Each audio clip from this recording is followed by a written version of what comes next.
ಪ್ರಚಲಿತ ಈ ಕಾರ್ಯಕ್ರಮದ ಪ್ರಾಯೋಜಕರು ರೋಹನ್ ಕಾರ್ಪೊರೇಷನ್, ಸಹ ಪ್ರಾಯೋಜಕರು father Muller's charitable trust, SDM college Ujire, VK furniture and electronics. ನಮಸ್ಕಾರ. ವಿಫೋರ್ ವಿಶೇಷ ಕಾರ್ಯಕ್ರಮಕ್ಕೆ ಸ್ವಾಗತ. ನಾನು ತಾರನಾಥ್ ಗಟ್ಟಿ ಕಾಪಿಕಾಡ್.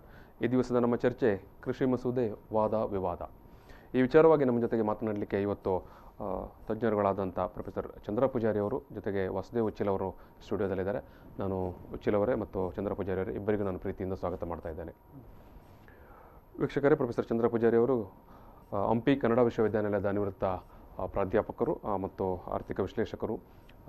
ಕನ್ನಡ ನಾಡು ನುಡಿ, ಜನಪದ ಮತ್ತು ಸಾಹಿತ್ಯ, ಜೊತೆಗೆ ಆರ್ಥಿಕ ವಿಚಾರ, ಈ ಎಲ್ಲ ವಿಚಾರವಾಗಿ ಭಾರಿ ಅಧಿಕೃತವಾಗಿ ನಿಖರವಾಗಿ ಮಾತನಾಡಬಲ್ಲಂಥ ನಮ್ಮ ರಾಜ್ಯದ ಒಬ್ಬ ಅಪರೂಪದ ವಿಶ್ಲೇಷಕರು.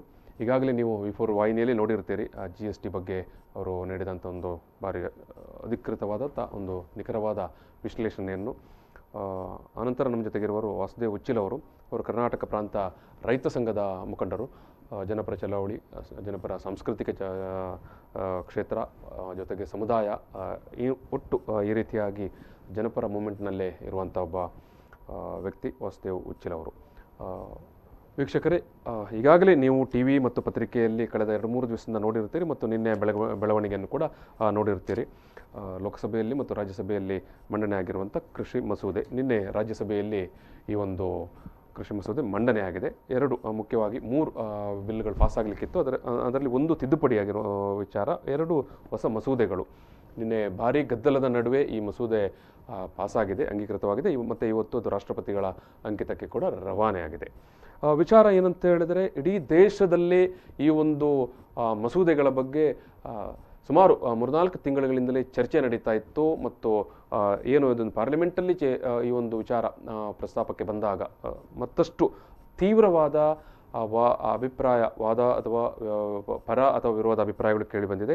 ಮುಖ್ಯವಾಗಿ ನಾವು ನೋಡ್ತಾ ಇರಬಹುದು, ಅದು ರೈತರ ವಲಯದಿಂದಲೇ. ಯಾಕಂತ ಹೇಳಿದ್ರೆ ಇದು ರೈತರನ್ನೇ ಉದ್ದೇಶ ಇಟ್ಕೊಂಡು ಮಾಡಿರುವಂಥ ಮಸೂದೆಗಳು. ನೋಡಿರ್ಬೋದು, ಸರ್ಕಾರದೇ ಭಾಗವಾಗಿರುವಂಥ ಅಕಾಲಿ ದಳದವರು ಈ ಒಂದು ಮಸೂದೆಯನ್ನು ವಿರೋಧ ಮಾಡಿ ಸಚಿವರು ರಾಜೀನಾಮೆ ಕೂಡ ನೀಡಿದ್ದಾರೆ. ಇನ್ನೊಂದು ಕಡೆ ಪಂಜಾಬ್, ರಾಜಸ್ಥಾನದಂಥ ಕೃಷಿ ಪ್ರಮುಖ ರಾಜ್ಯಗಳಲ್ಲಿ ಭಾರಿ ದೊಡ್ಡ ಮಟ್ಟಿಗೆ ಇದು ಬೆಂಕಿಯನ್ನು, ಅಂದರೆ ರೈತರ ನಡುವೆ ಒಂದು ಕಿಚ್ಚನ್ನು ಹೊತ್ತಿಸಿದಂಥ ವಿಚಾರವಾಗಿದೆ. ಇವತ್ತಿಗೆ ಕೂಡ ಈ ಒಂದು ಮಸೂದೆ ಬಗ್ಗೆ ಭಾರಿ ದೊಡ್ಡ ಮಟ್ಟದಲ್ಲಿ ದೇಶವ್ಯಾಪಿಯಾಗಿ ಚರ್ಚೆಗಳು, ಅಭಿಪ್ರಾಯಗಳು ಕೇಳಿ ಬರ್ತಾ ಉಂಟು. ವೀಕ್ಷಕರೇ, ಮುಖ್ಯವಾಗಿ ಏನು 2 ಮಸೂದೆಗಳು, ಒಂದು ಕೃಷಿ ಉತ್ಪನ್ನ ಮಾರಾಟ ಮತ್ತು ವಾಣಿಜ್ಯ ಮಸೂದೆ, ಅಂದರೆ ಉತ್ತೇಜನ ಮತ್ತು ಸೌಲಭ್ಯಕ್ಕೆ ಸಂಬಂಧಪಟ್ಟ ಹಾಗೆ. 2ನೇದು ಬೆಲೆ ಭರವಸೆ ಮತ್ತು ಕೃಷಿ ಸೇವೆಗಳ ಕುರಿತಂತೆ ರೈತರ ಜೊತೆ ಒಪ್ಪಂದದ ಮಸೂದೆ ಅಂತ. ಇನ್ನೊಂದು ಅದು ತಿದ್ದುಪಡಿ, ಅದು ಅಗತ್ಯ ಸರಕುಗಳ ಮಸೂದೆ. ಸೊ ಈ 3 ಮಸೂದೆಗಳ ಬಗ್ಗೆ, ಅದರಲ್ಲಿ ಕೂಡ ಮುಖ್ಯವಾಗಿ ಮೊದಲ ಮಸೂದೆ ಬಗ್ಗೆ, ಕೃಷಿ ಉತ್ಪನ್ನ ಮಾರಾಟ ಮತ್ತು ವಾಣಿಜ್ಯ ಮಸೂದೆ ಬಗ್ಗೆ ಭಾರಿ ದೊಡ್ಡ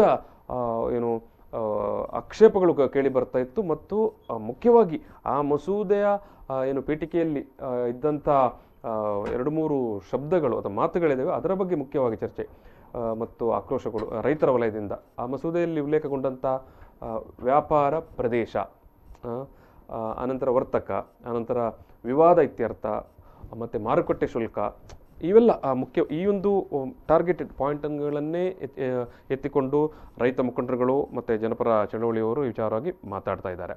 ಸೊ ಈ ವಿಚಾರವಾಗಿ ನಾವು ಇವತ್ತು ಮಾತಾಡಬೇಕಾಗಿದೆ. ಯಾಕಂತ ಹೇಳಿದ್ರೆ, ಭಾರಿ ಸುಲಭವಾಗಿ ನಾವು ನಮ್ಮ ರಾಜಕೀಯ ವ್ಯವಸ್ಥೆ ಮತ್ತು ಇಡೀ ಸಾಮಾಜಿಕ ವ್ಯವಸ್ಥೆಯಲ್ಲಿ ಹೇಳಲಾಗ್ತದೆ, ಭಾರತ ಒಂದು ಕೃಷಿ ಪ್ರಧಾನ ದೇಶ ಅಂತ. ಯಾವತ್ತೂ ಕೂಡ ಕೃಷಿಕರೇ ನಮ್ಮ ದೇಶದ ಬೆನ್ನೆಲುಬು ಅಂತ. ಬಟ್ ಕೃಷಿಕರ ಬೆನ್ನೆಲುಬನ್ನು ನಾವು ಗಟ್ಟಿ ಮಾಡಿದ್ದೇವಾ ಅಥವಾ ಇಲ್ಲಿ ಬರೀ ಮಾರುಕಟ್ಟೆ ಬಗ್ಗೆನೇ ಮಾತಾಡ್ತೇವಾ ಅನ್ನೋದು ಕೂಡ ಇವತ್ತಿನ ಚರ್ಚೆಯ ಮುಖ್ಯ ವಿಚಾರ. ಅಂದರೆ ಕೃಷಿಕರಿಗೆ ಮೂಲಭೂತವಾಗಿ ಸಿಗಬೇಕಾದ ಸೌಲಭ್ಯಗಳು ನಮ್ಮ ದೇಶದಲ್ಲಿ ಎಷ್ಟು ಸಿಕ್ಕಿದೆ ಅನ್ನೋದು ಅದು ಎಲ್ಲರಿಗೂ ಗೊತ್ತಿರುವಂಥದ್ದೇ, ಅದು ಸೂರ್ಯನಷ್ಟೇ ಸತ್ಯ.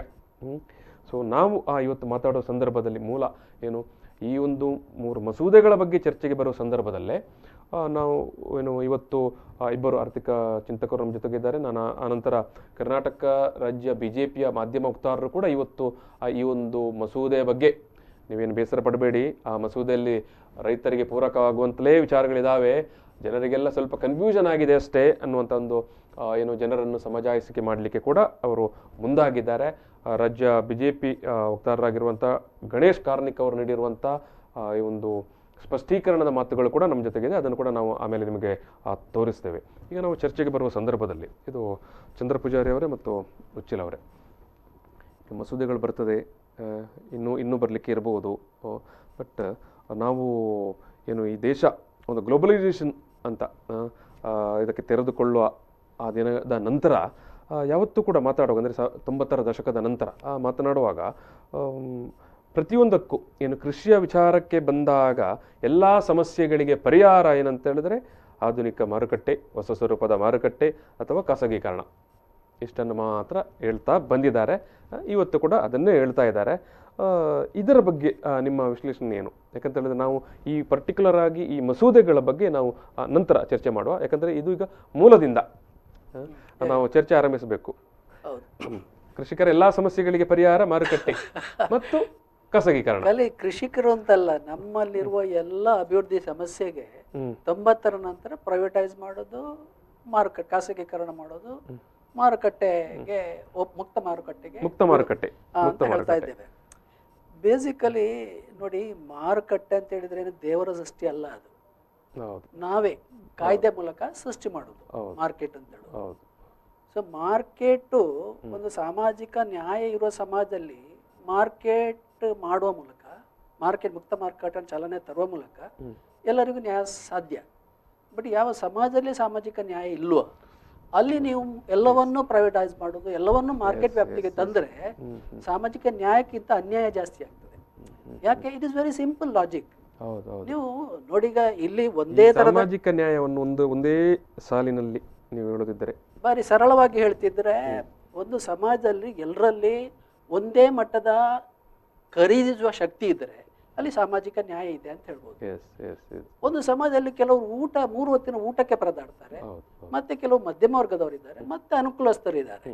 ಇಂಥ ಸಮಾಜದಲ್ಲಿ ನೀವು ಎಲ್ಲರೂ ಮಾರ್ಕೆಟಲ್ಲಿ ಶಿಕ್ಷಣವನ್ನು ಖರೀದಿಸಬೇಕು, ಆರೋಗ್ಯವನ್ನು ಖರೀದಿಸಬೇಕು, ಮತ್ತು ಎಲ್ಲರೂ ಮಾರ್ಕೆಟಲ್ಲೇ ವ್ಯವಹಾರ ಮಾಡಬೇಕು ಅಂತ ಹೇಳಿದರೆ ಅವರು ಬದುಕುವುದೇ ಕಷ್ಟ.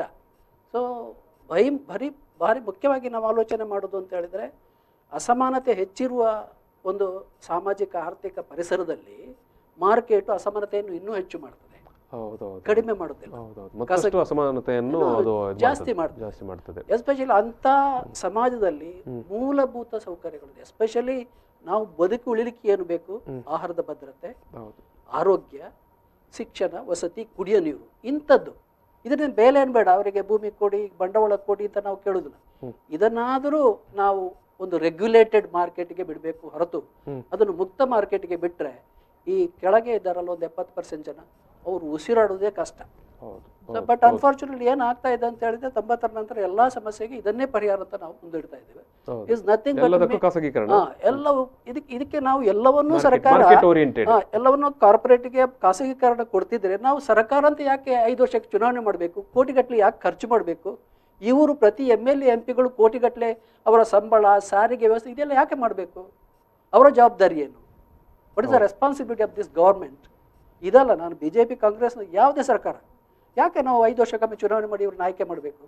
ಕನಿಷ್ಠ ಅವರಿಗೆ ಯಾವ ಸರ್ಕಾರ ಬಂದರೂ ಕೂಡ ಈಗ ನಾವು ಸ್ವತಂತ್ರ ಭಾರತದಲ್ಲಿ ರೈತರ ಪರವಾಗಿ ತೀವ್ರವಾಗಿ ತುಂಬಾ ಕಾಳಜಿಯಿಂದ ಮಾಡಿದಂತ ಯಾವ ಮಸೂದೆಗಳು ಕಾಣುವುದೂ ಇಲ್ಲ, ನಿರ್ಧಾರಗಳು ಕಾಣುವುದಿಲ್ಲ. ಇಲ್ಲ ಇವ್ರು ಏನ್ ಗೊತ್ತಾ, ಈಗ ಇಲ್ಲಿವರೆಗೆ ಬಂದದ್ದು ಹಿಂದಿನವರು ಮಾಡಿದ್ದು, ಇವ್ರೇನು ಅದನ್ನೇ ಮುಂದುವರಿಸ್ತಾರೆ ಬಿಟ್ರೆ ಇವ್ರೇನು ಹೊಸ್ತು ಮಾಡ್ತಾ ಇಲ್ಲ.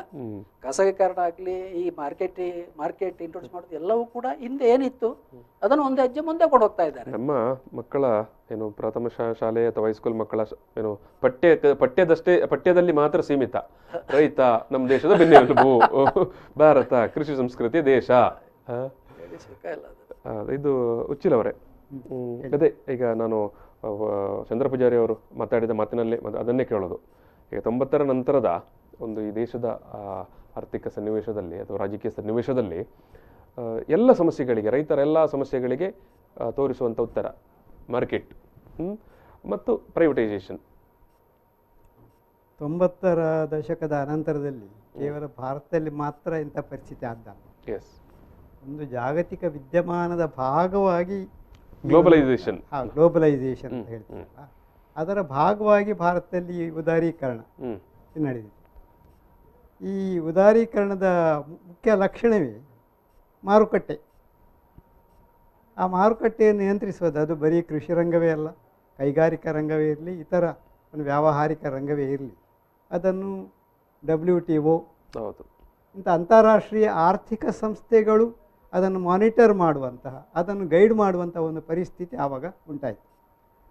ಆ ಸಂದರ್ಭದಲ್ಲಿ ಜಗತ್ತಿನ ದೇಶಗಳಲ್ಲಿ ಆ ದೇಶಗಳ ಸರ್ಕಾರಗಳು ಅವುಗಳನ್ನು ಎದುರಿಸಿ ನಿಂತು ತಮ್ಮ ಜನರಿಗೆ ಕೊಡಬೇಕಾದಂಥ ಕರ್ತವ್ಯವನ್ನು ಮಾಡುವುದರಲ್ಲಿ ಹಿಂದಕ್ಕೆ ಬಿದ್ದು.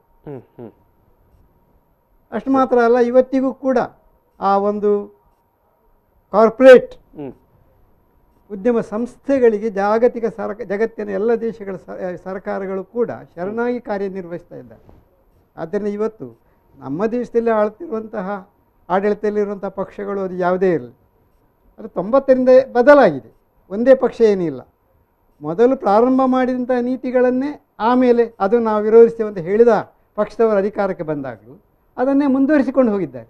ಮತ್ತು ಅವರಿಗೆ ಮೊದಲನವರಿಗೊಮ್ಮೆ ಜಾಗ ಹೋಯಿತು, ಅಧಿಕಾರ ಸ್ಥಾನ ಹೋಯಿತು. ಅವರು ನಾವು ಬೇರೆ ಮಾಡ್ತೇವೆ ಅಂತ ಹೇಳಿದರೂ ಅದನ್ನೇ ಮತ್ತೆ ಮಾಡಿಕೊಂಡು ಹೋದರು.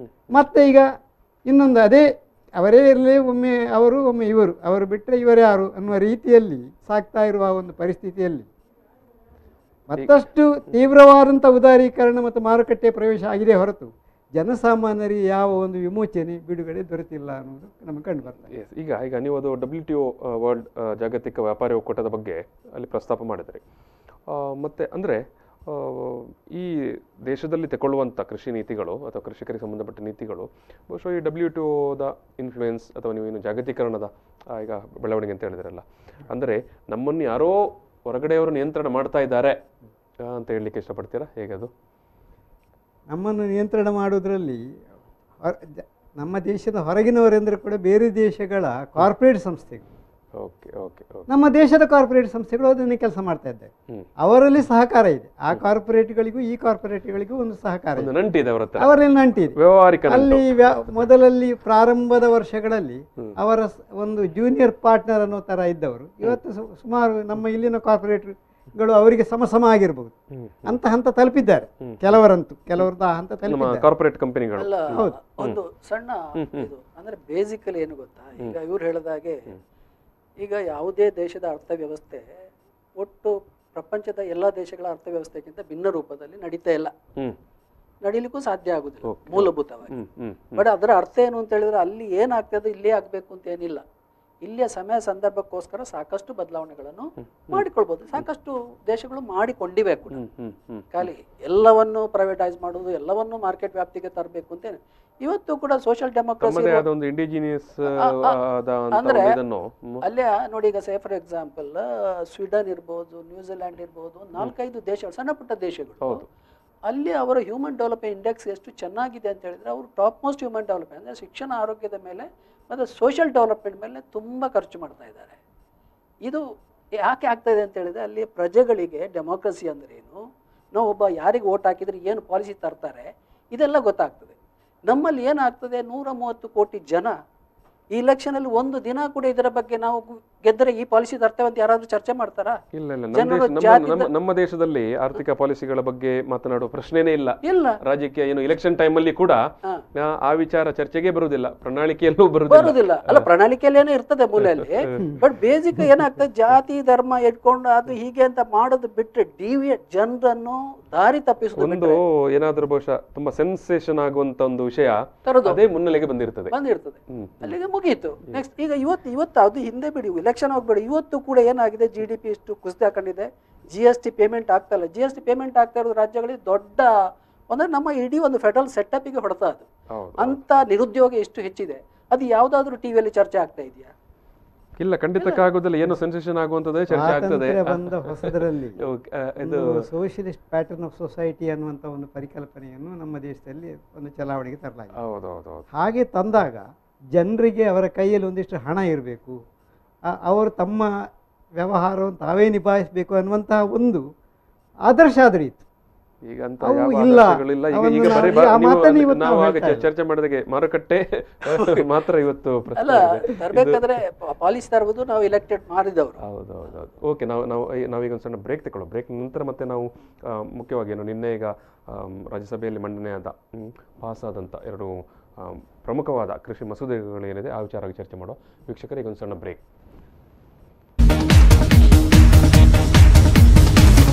ಪ್ರಚಲಿತ ಈ ಕಾರ್ಯಕ್ರಮದ ಪ್ರಾಯೋಜಕರು ರೋಹನ್ ಕಾರ್ಪೊರೇಷನ್, ಸಹ ಪ್ರಾಯೋಜಕರು father Muller's charitable trust, SDM college Ujire, VK furniture and electronics.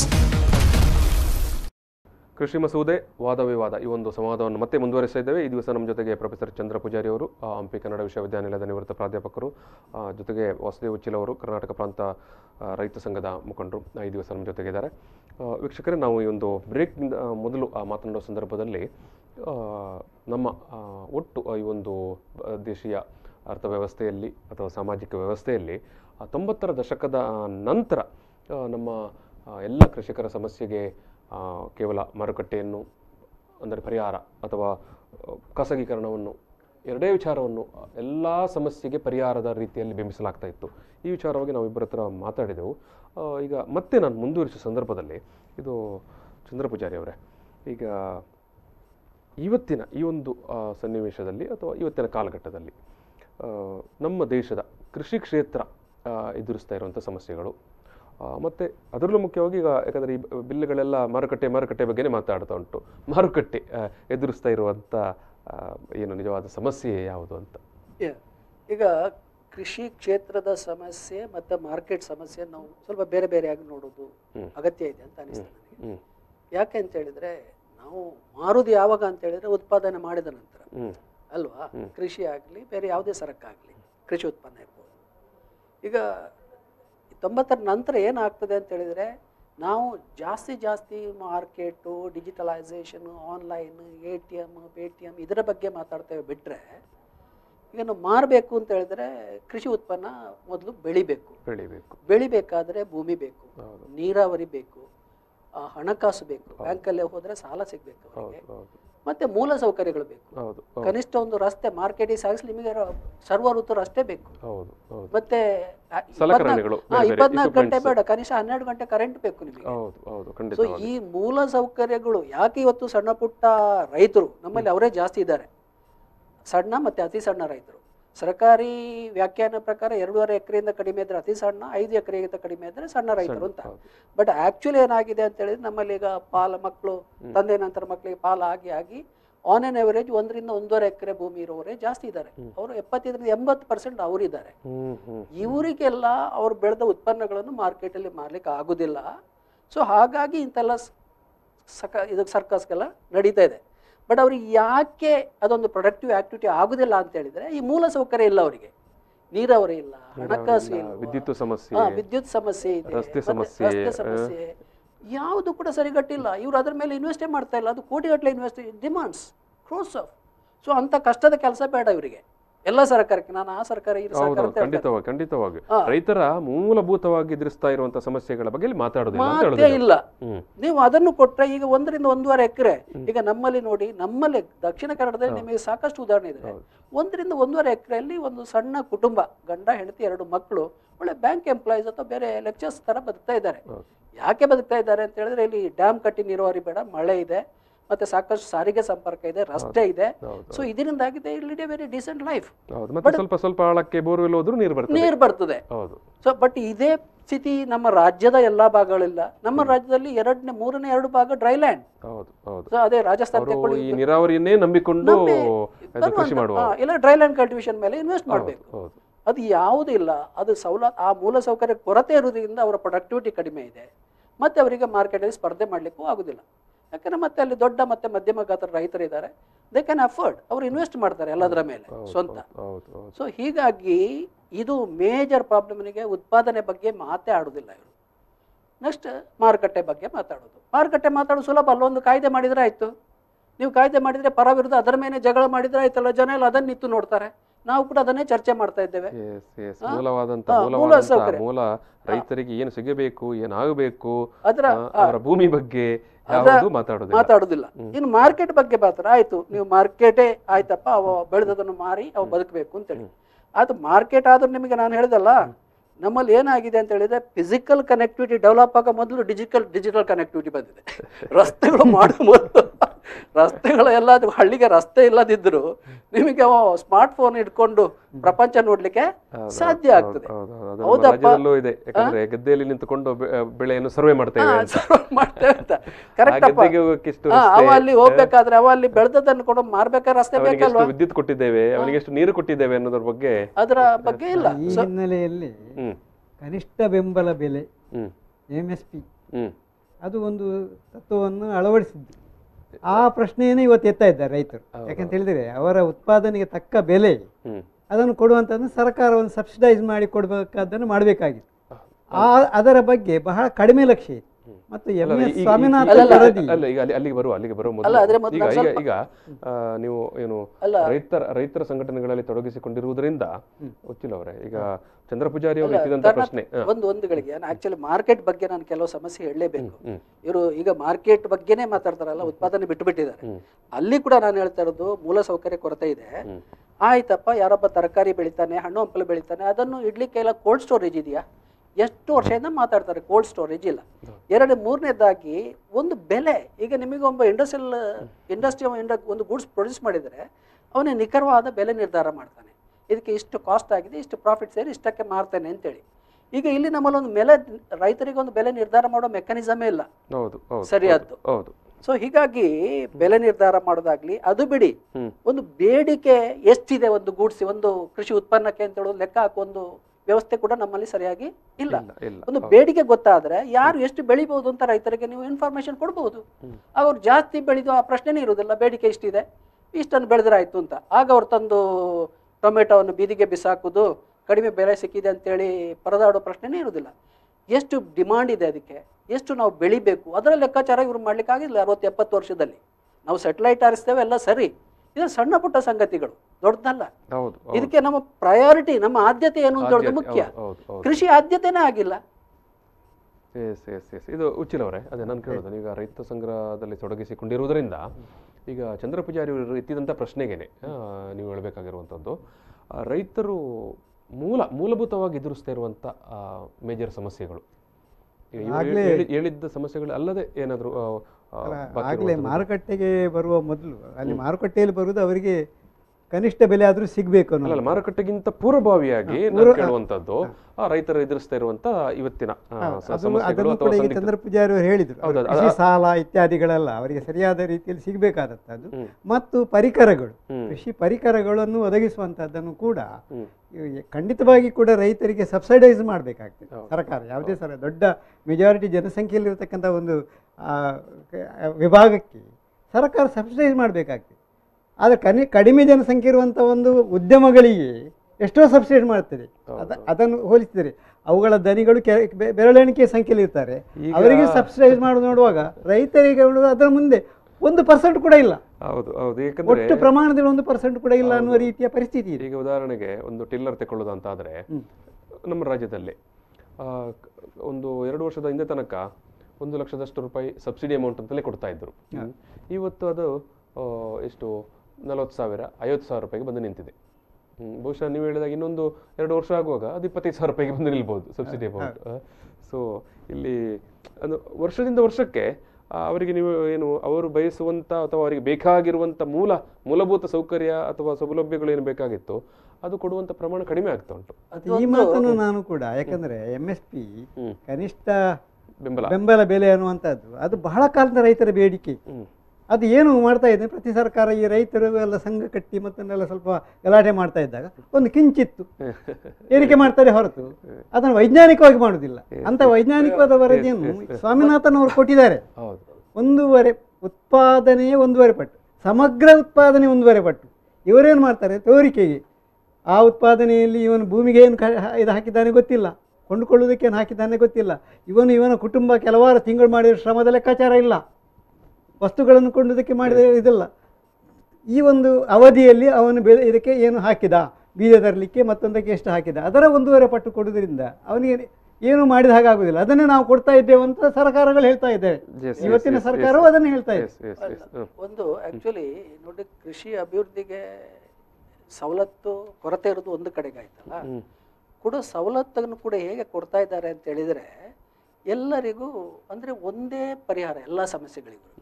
ಈಗ ಸಾಲ ಮನ್ನಾ ಮಾಡಿದ್ರು, ಸಾಲ ಮನ್ನಾ ಮಾಡುವಾಗ 50,000 1 ಲಕ್ಷ ಸಾಲ ಮನ್ನಾ ಮಾಡುವಾಗ ಒಂದು 100 ಎಕರೆ ಇದ್ದವನಿಗೂ 1 ಲಕ್ಷ ಪರಿಹಾರ, 10 ಎಕರೆ ಇದ್ದವನಿಗೂ 1 ಲಕ್ಷ ಪರಿಹಾರ, 1 ಎಕರೆ ಇದ್ದವನಿಗೂ 1 ಲಕ್ಷ ಪರಿಹಾರ.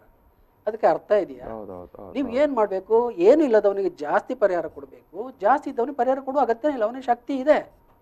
ಪರಿಹಾರಕ್ಕಿಂತಲೂ ಹೆಚ್ಚಾಗಿ ಮನ್ನಾ ಮಾಡುವಂಥ ಸಂದರ್ಭ ಬಂದಾಗ ಅದೇನಾಗುತ್ತೆ ಅಂತ ಹೇಳಿದ್ರೆ 1 ಲಕ್ಷಕ್ಕಿಂತ ಜಾಸ್ತಿ ಯಾರು ಇದು ಲೋನ್ ತಗೊಂಡಿದ್ದಾರೆ ಅವರಿಗೆ ಮಾತ್ರ ಮನ್ನಾ.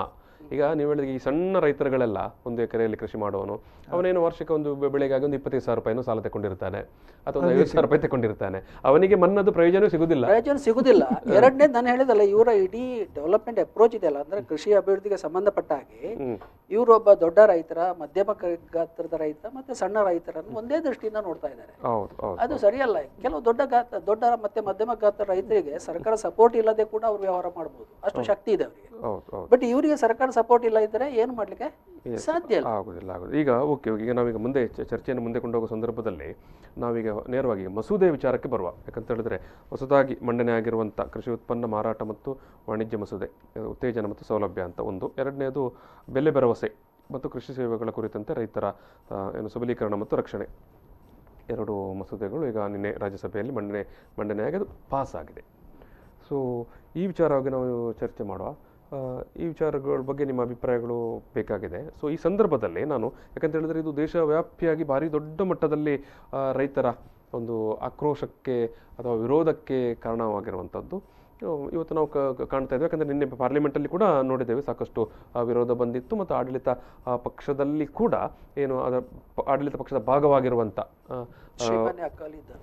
ಅಕಾಲಿದಳದವರು ಅದಕ್ಕೆ ವಿರೋಧ ವ್ಯಕ್ತಪಡಿಸಿದ್ದಾರೆ. ಮತ್ತು ಇನ್ನೊಂದು ಕಡೆ ಏನು ಇವತ್ತು ಕೇಂದ್ರದಲ್ಲಿ BJP ಸರ್ಕಾರ ಇದೆ, BJPಯ ಮೂಲ ಆಗಿರುವಂಥ RSS ಸಂಸ್ಥೆ ಒಳಗಡೆ ಇರುವಂಥ ಏನು ಸ್ವದೇಶಿ ಜಾಗರಣ ಮಂಚ್, ಅವರು ಕೂಡ ಇದಕ್ಕೆ ಕೆಲವು ವಿಚಾರಗಳಲ್ಲಿ ವಿರೋಧ ವ್ಯಕ್ತಪಡಿಸಿದ್ದಾರೆ. ಇದು ಕೂಡ ನಾವು ಗಮನಿಸಬೇಕಾದದ್ದು. ಈಗ ನಾವು ಈ ಚರ್ಚೆಗೆ ಮಾಡುವ ಸಂದರ್ಭದಲ್ಲಿ ಈ ಮಸೂದೆಯಲ್ಲಿ ಏನೇನಿದೆ ಏನು ಅನ್ನೋದ್ರ ಬಗ್ಗೆ ಮಾತಾಡುವ. ಸೊ ಈ ಸಂದರ್ಭದಲ್ಲಿ ನಾನು ಇವತ್ತು ಕರ್ನಾಟಕ ರಾಜ್ಯ BJP ವಕ್ತಾರರಾಗಿರುವಂಥ ಗಣೇಶ್ ಕಾರ್ಣಿಕ್ ಅವರು ಒಂದಷ್ಟು ಸ್ಪಷ್ಟೀಕರಣಗಳನ್ನು ಕೊಟ್ಟಿದ್ದಾರೆ ಈ ಮಸೂದೆ ಬಗ್ಗೆ, ನಿನ್ನೆ ಘಟನಾವಳಿಗಳ ಬಗ್ಗೆ. ಆ ಸ್ಪಷ್ಟೀಕರಣ ಏನಿದೆ ಅಂತ ಇಲ್ಲಿ ಈಗ ನಾವು ನೋಡೋಣ. ಈ ದೇಶ ಕಳೆದ 50-60 ವರ್ಷಗಳಲ್ಲಿ ಅನೇಕ ಸಂದರ್ಭಗಳಲ್ಲಿ ರೈತನ ಕಷ್ಟದ ಬಗ್ಗೆ ಬಹಳ ಪ್ರಮುಖವಾಗಿ ಹೇಳಬೇಕು ಅಂತ ಹೇಳಿದರೆ, ರೈತ ಬೆಳೆದ ಬೆಳೆಗಳಿಗೆ ಸರಿಯಾದ ಬೆಲೆ ಸಿಗದೇ ಇರುವಂಥ ಒಂದು ವ್ಯವಸ್ಥೆಯನ್ನು ನಿರಂತರವಾಗಿ ಎಲ್ಲ ಪಕ್ಷಗಳು ಮತ್ತು ಎಲ್ಲ ಸರ್ಕಾರಗಳು ಹೇಳಿಕೊಂಡು ಬಂದರೂ ಕೂಡ, ಮತ್ತು ತಮ್ಮ ಇಲೆಕ್ಷನ್ ಮ್ಯಾನಿಫೆಸ್ಟೋಗಳಲ್ಲಿ ರೈತನ ಮಾರುಕಟ್ಟೆಯ ಸುಧಾರಣೆಗೆ ಕ್ರಮ ಕೈಗೊಳ್ತೇವೆ ಅಂತ ಹೇಳಿದರೂ ಕೂಡ ಆ ಸಂಗತಿಗಳನ್ನು ಮಾಡಿರಲಿಲ್ಲ. ಕಳೆದ 5-6 ವರ್ಷಗಳಲ್ಲಿ ಅದು ಕಿಸಾನ್ ಸಮ್ಮಾನ್ ಯೋಜನೆ ಇರ್ಬೋದು, ಸಾಯಿಲ್ ಹೆಲ್ತ್ ಕಾರ್ಡ್ ಯೋಜನೆ ಇರ್ಬೋದು, ಕೃಷಿ ಸಿಂಚಾಯಿ ಯೋಜನೆ ಇರ್ಬೋದು, ಅಥವಾ stand alone solar plant for the pump sets ಇರ್ಬೋದು, ಮತ್ತು ಮೊನ್ನೆ ಕೋವಿಡ್ನ ಸಂದರ್ಭದಲ್ಲಿ ರೈತರ ಸಹಾಯಕ್ಕಾಗಿ ಕೈಗೊಂಡ ಕ್ರಮಗಳಿರ್ಬೋದು. ಜೂನ್ 5, 2020 ಸುಗ್ರೀವಾಜ್ಞೆಯ ಮೂಲಕ ಅಥವಾ ಆರ್ಡಿನೆನ್ಸ್ನ ಮೂಲಕ ಯಾವ ಬದಲಾವಣೆಗಳನ್ನು ತಗೊಂಡು ಬಂದಿದ್ರು, ಆ ಬದಲಾವಣೆಗಳಿಗೆ ಮೊನ್ನೆ ರಾಜ್ಯಸಭೆಯಲ್ಲಿ ಮತ್ತು ಲೋಕಸಭೆಯಲ್ಲಿ ಇವತ್ತು ಅಂಕಿತ ಸಿಕ್ಕಿದೆ. ಈ ಸಂದರ್ಭದಲ್ಲಿ ಒಂದಷ್ಟು ಪ್ರಜಾಪ್ರಭುತ್ವದ ವಿಧಿವಿಧಾನಗಳಿಗೆ ವಿರೋಧ ಪಕ್ಷಗಳ ಏನು ಸದನದಲ್ಲಿ ಅವರು ಮಾಡಿರುವಂಥ ದಾಂಧಲೆ, ಅಲ್ಲಿ ನಡೆದುಕೊಂಡಿರುವಂಥ ರೀತಿ, ಮೈಕನ್ನು ಕಿತ್ತಿ ಎಸೆದಿರುವಂಥದ್ದು, ಕುರ್ಚಿಯ ಮೇಲೆ ಹತ್ತಿಕೊಂಡು ಘೋಷಣೆ ಕೂಗಿರುವಂಥದ್ದು, ಇದೆಲ್ಲ ಒಂದು ಕಡೆ ಪ್ರಜಾಪ್ರಭುತ್ವ ವ್ಯವಸ್ಥೆಯಲ್ಲಿ ನಂಬಿಕೆ ಇಟ್ಟಿರುವಂಥ, ಸಂವಿಧಾನಾತ್ಮಕ ಚಟುವಟಿಕೆ ನಂಬಿಕೆ ಇಟ್ಟಿರುವಂಥ ಈ ದೇಶದ ದೊಡ್ಡ ಜನತೆಯ ಮನಸ್ಸಿಗೆ ಆಘಾತವನ್ನು ತಂದಿಟ್ಟಿದೆ. ರೈತರ ಸಮಸ್ಯೆಗಳಿಗೆ ಪ್ರಾಮಾಣಿಕ ಪರಿಹಾರ ಹುಡುಕುವುದಕ್ಕಾಗಿ ಹೆಚ್ಚಿನ ಎಲ್ಲ ರಾಜಕೀಯ ಪಕ್ಷಗಳು ತಮ್ಮ ಘೋಷಣೆಗಳನ್ನು ಮತ್ತು ಮ್ಯಾನಿಫೆಸ್ಟೋಗಳನ್ನು ಮಾಡಿಕೊಂಡಿರೋ ರೀತಿಯಲ್ಲಿ ಸರ್ಕಾರ ದಿಟ್ಟ ಹೆಜ್ಜೆ ತಗೊಂಡು ಈಗ ಇರುವಂಥ APMC ಆ್ಯಕ್ಟ್ ಇರ್ಬೋದು ಅಥವಾ ಕಾಂಟ್ರಾಕ್ಟ್ ಲೇಬರ್ ಆ್ಯಕ್ಟ್ ಇರ್ಬೋದು, ಇದನ್ನು ಮಾಡ್ತಿರುವಂಥ ಸಂದರ್ಭದಲ್ಲಿ ಈ ರೀತಿ ಪ್ರತಿಭಟನೆ ಮಾಡುವಂಥದ್ದು, ರೈತರನ್ನು ಉದ್ರೇಕಗೊಳಿಸುವಂಥದ್ದು, ಎಲ್ಲೋ ಒಂದು ಕಡೆ ರಾಜಕೀಯ ಅಸ್ತಿತ್ವವನ್ನು ಕಳೆದುಕೊಂಡು ಹತಾಶರಾಗಿರುವಂಥ ರಾಜಕೀಯ ಪಕ್ಷಗಳು ಇದನ್ನು ಮಾಡ್ತಾ ಇದ್ದಾರೆ ಹೇಳೋದನ್ನು ಹೇಳಲಿಕ್ಕೆ ಇಚ್ಛೆಪಡ್ತೇನೆ ನಾನು. ಬಹುಶಃ ಕರ್ನಾಟಕ ರಾಜ್ಯದ ಎಲ್ಲ ರೈತರ ಪರವಾಗಿ ಮತ್ತು ರಾಷ್ಟ್ರದ ಎಲ್ಲ ರೈತರ ಪರವಾಗಿ ಅತ್ಯಂತ ದಿಟ್ಟ ಹೆಜ್ಜೆಯನ್ನು ತೆಗೆದುಕೊಂಡು ಈಗ ಇರುವ ಕಾನೂನುಗಳಿಗೆ ಬದಲಾವಣೆ ತಂದು ರೈತರ ಮಾರುಕಟ್ಟೆ ಪ್ರವೇಶ ಇದರಲ್ಲಿರುವಂಥ ಗೊಂದಲಗಳನ್ನು ನಿವಾರಣೆ ಮಾಡಿ 86% ಮಾರ್ಜಿನಲ್ ಫಾರ್ಮರ್ಸ್ ಅಂತ ಹೇಳಿದರೆ 2.5 ಎಕರೆಗಿಂತ ಕಡಿಮೆ ಭೂಮಿ ಇರುವಂಥ ರೈತರು ತಮ್ಮ ಸಣ್ಣ ತುಂಡು ಜಮೀನಿನಲ್ಲಿ ಬೆಳೆದ ಬೆಳೆಗೆ ಒಂದು ರೀತಿ ಮಧ್ಯವರ್ತಿಗಳ ಮತ್ತು ವ್ಯಾಪಾರಿಗಳ ಕಪಿಮುಷ್ಟಿಗೆ ಒಳಗಾಗಿ ಏನು ಕಷ್ಟ ಅನುಭವಿಸ್ತಾ ಇದ್ರು, ಅದರಿಂದ ಅವರನ್ನು ಹೊರಗೆ ತಂದು ಮತ್ತು ಅವರು ಬೆಳೆದ ಬೆಳೆಗಳಿಗೆ ಉತ್ತಮ ಮಾರುಕಟ್ಟೆ, ಉತ್ತಮ ಬೆಲೆ ಮತ್ತು ತಮ್ಮ ಲಿಮಿಟೆಡ್ ಹೋಲ್ಡಿಂಗ್, ಆ ಸಣ್ಣ ಹೋಲ್ಡಿಂಗ್ನಲ್ಲಿ ತಂತ್ರಜ್ಞಾನವನ್ನು ಮತ್ತು ಆಧುನಿಕ ಕೃಷಿ ಪದ್ಧತಿಗಳನ್ನು ಅಳವಡಿಸಿಕೊಳ್ಳಿಕ್ಕೆ ಅವಕಾಶಗಳನ್ನಿರುವಂಥ ಒಂದು ಅದ್ಭುತವಾದ ಏನು ಬದಲಾವಣೆ ತಗೊಂಡು ಬಂದಿದ್ದಾರೆ. ಇದಕ್ಕಾಗಿ ನಾನು ಮಾನ್ಯ ಮುಖ್ಯಮಂತ್ರಿಗಳನ್ನು ಮತ್ತು ನಮ್ಮ ಕೇಂದ್ರದ ಕೃಷಿ ಮಂತ್ರಿಗಳನ್ನು ಅತ್ಯಂತ ಆತ್ಮೀಯವಾಗಿ ಅಭಿನಂದಿಸ್ತೇನೆ. ಈ ಸಂದರ್ಭದಲ್ಲಿ ಒಂದಷ್ಟು ನಾನು ಆಗ ಉಲ್ಲೇಖ ಮಾಡಿದ ಹಾಗೆ ಏನು ಓಕೆ, ಇದು ರಾಜ್ಯ BJP ಮಾಧ್ಯಮ ವಕ್ತಾರರಾಗಿರುವಂಥ ಗಣೇಶ್ ಕಾರ್ಣಿಕ್ ಅವರು ಈ ನಿನ್ನೆ ಏನು ಅನುಮೋದನೆಗೊಂಡಿರುವಂಥ 2 ಮಸೂದೆಗಳ ಬಗ್ಗೆ ಹೇಳಿರುವಂಥ ಅಭಿಪ್ರಾಯ. ಅದರ 3 ಮಸೂದೆ ಇದೆ, ಅದರಲ್ಲಿ ಒಂದು ತಿದ್ದುಪಡಿ ಇರುವಂಥದ್ದು. 2 ಏನು ಪ್ರಮುಖ ಮಸೂದೆಗಳು, ಕೃಷಿ ಉತ್ಪನ್ನ ಮಾರಾಟ ಮತ್ತು ವಾಣಿಜ್ಯ ಮಸೂದೆ, ಆಮೇಲೆ ಬೆಲೆ ಭರವಸೆ ಮತ್ತು ಕೃಷಿ ಸೇವೆಗಳ ಕುರಿತಂತೆ ರೈತರ ಜೊತೆ ಒಪ್ಪಂದ ಅನ್ನುವಂಥ ಒಂದು ಈ ಮಸೂದೆ ಇದೆ. ಇದರ ಬಗ್ಗೆ ಇಲ್ಲಿ ಕಾರ್ಣಿಕ್ ಅವರು ಹೇಳಿದ ಅಭಿಪ್ರಾಯವನ್ನು ಈಗಾಗಲೇ ನೀವು ಕೇಳಿದಿರಿ. ಈ ಮಸೂದೆ, ನೂತನ ಮಸೂದೆ ಅನ್ನುವ ರೈತರಿಗೆ ಮತ್ತು ವ್ಯಾಪಾರಿಗಳಿಗೆ ತಮಗಿಷ್ಟ ಬಂದ ಕಡೆ ಕೃಷಿ ಉತ್ಪನ್ನ ಮಾರಾಟ ಹಾಗೂ ಖರೀದಿ ಮಾಡೋ ಸ್ವಾತಂತ್ರ್ಯವನ್ನು ನೀಡಲಾಗಿದೆ ಅಂತ ಅವರು ಅದನ್ನು ವ್ಯಾಖ್ಯಾನಿಸ್ತಾ ಇದ್ದಾರೆ. ಪರ್ಯಾಯ ವ್ಯಾಪಾರ ವ್ಯವಸ್ಥೆ ಮೂಲಕ ಏನು ಒಂದು ರೈತರು ಬೆಳೆದಂಥ ಉತ್ಪನ್ನಗಳಿಗೆ ನ್ಯಾಯಯುತವಾದ ದರ ಇಲ್ಲಿ ನಿಗದಿಪಡಿಸಲಾಗ್ತದೆ. ಮತ್ತು ಕೃಷಿ ಉತ್ಪನ್ನಗಳ ಪಾರದರ್ಶಕ, ತಡೆರಹಿತ, ರಾಜ್ಯದೊಳಗೆ ವ್ಯಾಪಾರಕ್ಕೆ ಉತ್ತೇಜನ ನೀಡಲಾಗಿದೆ. ಮತ್ತು ಉತ್ಪನ್ನಗಳ ಆನ್ಲೈನ್ ವ್ಯಾಪಾರಕ್ಕೆ, ಈ ಟ್ರೇಡಿಂಗಿಗೆ ಇಲ್ಲಿ ಒಂದು ಹೆಚ್ಚಿನ ಪೂರಕವಾದ ವ್ಯವಸ್ಥೆ ಇದೆ ಅನ್ನೋ ವಿಚಾರವಾಗಿ ಅವರು ಹೇಳ್ತಾ ಇದ್ದಾರೆ. ಮತ್ತು ಇನ್ನೊಂದು 2ನೇ ಮಸೂದೆ, ಬೆಲೆ ಭರವಸೆ ಮಸೂದೆಯಲ್ಲಿ ಕೂಡ ಈ ಮಸೂದೆ ಮೂಲಕ ಕೃಷಿ ಉದ್ಯಮ ಸಂಸ್ಥೆಗಳು, ಸಗಟು ವ್ಯಾಪಾರಿಗಳು, ರಫ್ತುದಾರರು, ಚಿಲ್ಲರೆ ವ್ಯಾಪಾರಿಗಳಿಗೆಲ್ಲ ಇದರಲ್ಲಿ ತುಂಬ ಭದ್ರತೆ ಸಿಗ್ತದೆ ಅನ್ನೋ ವಿಚಾರವನ್ನು ಅವರು ಇಲ್ಲಿ ಹೇಳ್ತಾ ಇದ್ದಾರೆ. ನೋಡೋಣ, ನಾವು ವಿಚಾರ ಬಗ್ಗೆ ನಾವು ಮತ್ತಷ್ಟು ಚರ್ಚೆಯನ್ನು ಮಾಡುವ. ಈ ವಿಚಾರವಾಗಿ ಬಂದಿರುವಂಥ ಏನು ಪ್ರತಿವಾದಗಳೇನು, ಯಾಕೆಂದರೆ ಇದು ಸ್ವಾಭಾವಿಕವಾಗಿ ಒಂದು ಆಡಳಿತ ಪಕ್ಷದ ವತಿಯಿಂದ ಕೊಡುವಂಥ ಜನರನ್ನು ಏನು ಓಲೈಸಲಿಕ್ಕೆ ಕೊಡುವಂಥ ಸ್ಪಷ್ಟೀಕರಣ ಸರಿ. ಆದರೆ ಇದರ ಆಚೆಗೆ ಕೂಡ ಇಷ್ಟು ದೊಡ್ಡ ಮಟ್ಟಿನಲ್ಲಿ ಆಕ್ರೋಶ ವ್ಯಕ್ತವಾಗಿದೆ ಅಲ್ಲ, ಯಾಕೆ ಅನ್ನೋ ವಿಚಾರವಾಗಿ ನಾವು ಈ ಒಂದು ಸಣ್ಣ ಬ್ರೇಕ್ ನಂತರ ಚರ್ಚೆ ಪ್ರಚಲಿತ. ಈ ಕಾರ್ಯಕ್ರಮದ ಪ್ರಾಯೋಜಕರು ರೋಹನ್ ಕಾರ್ಪೊರೇಷನ್, ಸಹ ಪ್ರಾಯೋಜಕರು father Muller's charitable trust, SDM college Ujire, VK furniture and electronics. ಕೃಷಿ ಮಸೂದೆ ವಾದ ವಿವಾದ, ಈ ಒಂದು ಸಂವಾದವನ್ನು ಮತ್ತೆ ಮುಂದುವರಿಸಿದ್ದೇವೆ. ಈ ಸಂದರ್ಭದಲ್ಲಿ ನಮ್ಮ ಜೊತೆಗೆ ಪ್ರೊಫೆಸರ್ ಚಂದ್ರ ಪೂಜಾರಿ ಅವರು ಮತ್ತು ವಾಸುದೇವ್ ಉಚ್ಚಿಲ್ ಅವರು ಮಾತಾಡ್ತಾ ಇದ್ದಾರೆ. ನಾವು ಸಾಕಷ್ಟು ವಿಚಾರಗಳನ್ನು ಮಾತಾಡಿದ್ದೇವೆ. ಯಾಕಂದರೆ ದೇಶದ ಕೃಷಿಕರು ಮೂಲಭೂತವಾಗಿ ಎದುರಿಸ್ತಾ ಇರುವಂಥ ಸಮಸ್ಯೆಗಳು ಮತ್ತು ಅದಕ್ಕೆ ಈ ತನಕ ಹೇಳಿಕೊಂಡು ಬರಲಾದಂಥ ಪರಿಹಾರಗಳು. ಯಾಕಂತ ಹೇಳಿದರೆ ಬಹುತೇಕ ಸಂದರ್ಭದಲ್ಲಿ ಕೇವಲ ಪರಿಹಾರಗಳು ಅಥವಾ ಮಾಡಿದಂಥ ಘೋಷಣೆಗಳು ಕೇವಲ ಅದೊಂದು ಆಡಳಿತಾತ್ಮಕ ಕ್ರಮವಾಗಿ ಇತ್ತೇ ವಿನಃ ಅದು ನೇರವಾಗಿ ರೈತರಿಗೆ ಯಾವುದು ಕೂಡ ತಲುಪಿರಲಿಲ್ಲ. ಸೊ ಈಗ ನಾವು ಏನು ಹೊಸದಾಗಿ ಮಂಡನೆ ಆಗಿರುವಂಥ ಮಸೂದೆ ಏನಿದೆ, ಇದರ ವಿಚಾರಕ್ಕೆ ನಾವು ನೇರವಾಗಿ ಬರುವ ಸಂದರ್ಭದಲ್ಲಿ ನಾನು ಚಂದ್ರ ಪೂಜಾರಿ ಅವರೇ, ಈಗ ಮಂಡನೆ ಆಗಿರುವಂಥ ಈ ಹೊಸ ಮಸೂದೆ ಇದು ಏನನ್ನು ವ್ಯಾಖ್ಯಾನಿಸ್ತದೆ, ಏನು ಹೇಳ್ತಾ ಉಂಟು? ಯಾಕಂತ ಹೇಳಿದ್ರೆ ಈಗ BJP ವಕ್ತಾರರು ಅದರ ಬಗ್ಗೆ ಒಂದಷ್ಟು ಸ್ಪಷ್ಟೀಕರಣವನ್ನು ಕೊಟ್ಟರು. ಆದರೂ ಕೂಡ ಮೂಲಭೂತವಾಗಿ ಈ ಒಂದು ಹೊಸ ಮಸೂದೆ, ಕೃಷಿ ಉತ್ಪನ್ನ ಮಾರಾಟ ಮತ್ತು ವಾಣಿಜ್ಯ ಮಸೂದೆ ಅದಿರ್ಬೋದು, ಅಥವಾ 2ನೇದು ಬೆಲೆ ಭರವಸೆ ಮತ್ತು ಕೃಷಿ ಸೇವೆಗಳ ಕುರಿತಂತೆ ರೈತರ ಜೊತೆ ಒಪ್ಪಂದ ಮಸೂದೆ, ಇದು ಏನನ್ನು ಬೇಸಿಕ್ಕಾಗಿ ಹೇಳ್ತಾ ಉಂಟು ಅಥವಾ ಯಾವ ಭರವಸೆಯನ್ನು ರೈತರಿಗೆ ಕೊಡ್ತಾ ಉಂಟು? ನೋಡಿ, the farmers produce trade and commerce promotion and facilitation act 2020. ಹೌದು. ಇದನ್ನು ನಾವು ಏನು ಅಂದರೆ ಇದನ್ನು ಕೆಲವರು ಏನು ಹೇಳ್ತಾರೆ ಅಂತ ಹೇಳಿದರೆ APMC ಬೈಪಾಸ್ ಆ್ಯಕ್ಟ್ ಅಂತ ಹೇಳ್ತಾರೆ. ಅದನ್ನು ಬೈಪಾಸ್ ಮಾಡುವ ಉದ್ದೇಶದಿಂದ ಸೃಷ್ಟಿಯಾದ ಕಾಯ್ದೆ ಇದು.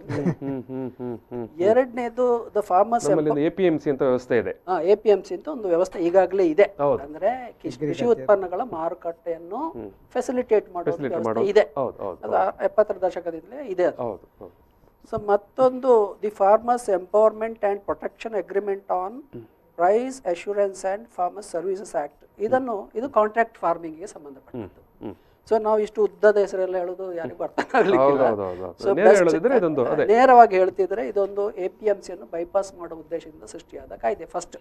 ಎರಡನೇದು ಕಾಂಟ್ರಾಕ್ಟ್ ಫಾರ್ಮಿಂಗ್ಗೆ ಸಂಬಂಧಪಟ್ಟದ್ದು ಕಾಯ್ದೆ, ಗುತ್ತಿಗೆ ಕೃಷಿಗೆ ಸಂಬಂಧಪಟ್ಟ ಕಾಯ್ದೆ ಇದು. ಸೊ ಇಷ್ಟೆಲ್ಲ ಉದ್ದ ಹೇಳಿ ಜನರನ್ನು ಕನ್ಫ್ಯೂಸ್ ಮಾಡೋದು ಬೇಡ. This is the fact. ಈಗ ಇದು ಈ APMC ಆಕ್ಟ್ ಅನ್ನು ಹೇಗೆ ಬೈಪಾಸ್ ಮಾಡ್ತದೆ ಅಂತೇಳಿ, ಬೈಪಾಸ್ ಹೇಗೆ ಮಾಡ್ತದೆ ಅಂತ ಹೇಳಿದ್ರೆ, ಈಗ APMC ನಾನು ಹೇಳಿದಲ್ಲ 69ರಲ್ಲಿ 70ರಲ್ಲಿ ಬಂದಿದೆ. ಅದು ಪ್ರತಿ ರಾಜ್ಯದಲ್ಲಿಯೂ ಇದೆ, ಎಲ್ಲ ರಾಜ್ಯಗಳಲ್ಲೂ ಇದೆ, ಎಕ್ಸೆಪ್ಟ್ ಬಿಹಾರ ಬಿಟ್ಟರೆ ಬಿಹಾರದವರು 2006ರಲ್ಲಿ ಅದನ್ನು ಬೇಡ ಅಂತ ಬಿಟ್ಟಿದ್ದಾರೆ. ಸೊ ಬೇರೆ ಎಲ್ಲ ರಾಜ್ಯಗಳು ಇಂಪ್ಲಿಮೆಂಟ್, ಕರ್ನಾಟಕದಲ್ಲಿ ತುಂಬಾ ಸಕ್ರಿಯವಾಗಿ ನಡೀತಾ ಇದೆ. ಎಲ್ಲ ಜಿಲ್ಲಾ ಮಟ್ಟಗಳಲ್ಲಿ, ತಾಲೂಕು ಮಟ್ಟದಲ್ಲಿ. APMC ಅಂದ್ರೆ ಅಗ್ರಿಕಲ್ಚರ್ ಪ್ರೊಡ್ಯೂಸ್ ಮಾರ್ಕೆಟ್ ಕಮಿಟಿ. ಇದನ್ನು ರಾಜ್ಯ ಮಟ್ಟದಲ್ಲಿ ಒಂದು ಕಮಿಟಿ ಇದೆ, ಮತ್ತೆ ಪ್ರತಿ ಜಿಲ್ಲಾ ಮಟ್ಟದಲ್ಲಿ ಕೂಡ APMC ಕಮಿಟಿಗಳು ಇವೆ, ಮತ್ತೆ ಇವರ ಕೆಳಗೆ ತುಂಬಾ ಮಾರ್ಕೆಟ್ ಯಾರ್ಡ್ಗಳು ಕೂಡ ಇವೆ. ಸೊ ಇಲ್ಲಿ ಇದು ಹೇಗೆ ಫಂಕ್ಷನ್ ಆಗ್ತಾ ಇದೆ, ಮತ್ತು ಹೊಸ ಕಾಯ್ದೆಯಿಂದ ಏನು ಬದಲಾವಣೆ ಆಗ್ತಾ ಇದೆ ಅಂತ ಹೇಳೋದು ನಾವು ತಿಳ್ಕೊಳ್ಬೇಕು. APMC ಪ್ರಕಾರ ಏನು ಅಂತ ಹೇಳಿದರೆ, ರೈತರು APMC ಬರೋ ಮೊದಲು ಹೇಗಿತ್ತು ಅಂತ ಹೇಳಿದ್ರೆ, ಇವ್ರಿಗೆ ಏನು ತರಲಿಕ್ಕೆ ಹೊರಟಿದ್ರಲ್ಲ ಅದೇ ಸ್ಥಿತಿ ಇತ್ತು APMC ಬರೋ ಮೊದಲು. ಸೊ APMC ತಂದದ್ದು ಯಾಕೆ ಅಂತ ಹೇಳಿದ್ರೆ, ರೈತರು ಕಂಪ್ಲೀಟ್ ಈ ಟ್ರೇಡರ್ಸ್ ಕ್ಲಾಚ್ ಇದರಲ್ಲಿದ್ರು, ಗ್ರಿಪ್ಪಲ್ಲಿ. ಅವರು ಏರಿಸಿದಾಗ ಬೇರುದು, ಬೀಳಿಸಿದಾಗ ಬೀಳುದು. ಸೊ ಇಂಥ ಸ್ಥಿತಿಯನ್ನು ತಪ್ಪಿಸ್ಲಿಕ್ಕೋಸ್ಕರ ಸರ್ಕಾರ ಮಾರ್ಕೆಟ್ ರೆಗ್ಯುಲೇಟ್ ಮಾಡಲಿಕ್ಕೆ APMC ಆಕ್ಟ್ ಬಂತು. ಅದರಲ್ಲಿ ಏನು ಮಾಡ್ತಾರೆ ಅಂತ ಹೇಳಿದ್ರೆ, ಈ ರೈತರು ಅವರು ಬೆಳೆದ ಉತ್ಪನ್ನಗಳನ್ನು APMCಗೆ ಕೊಂಡೋಗ್ತಾರೆ. ಸೊ ಅಲ್ಲಿ APMC ಕಮಿಟಿ ಒಬ್ಬರ ಮಧ್ಯವರ್ತಿಯನ್ನು ನೇಮಕ ಮಾಡ್ತಾರೆ, ದಲ್ಲಾಳಿಗಳನ್ನು.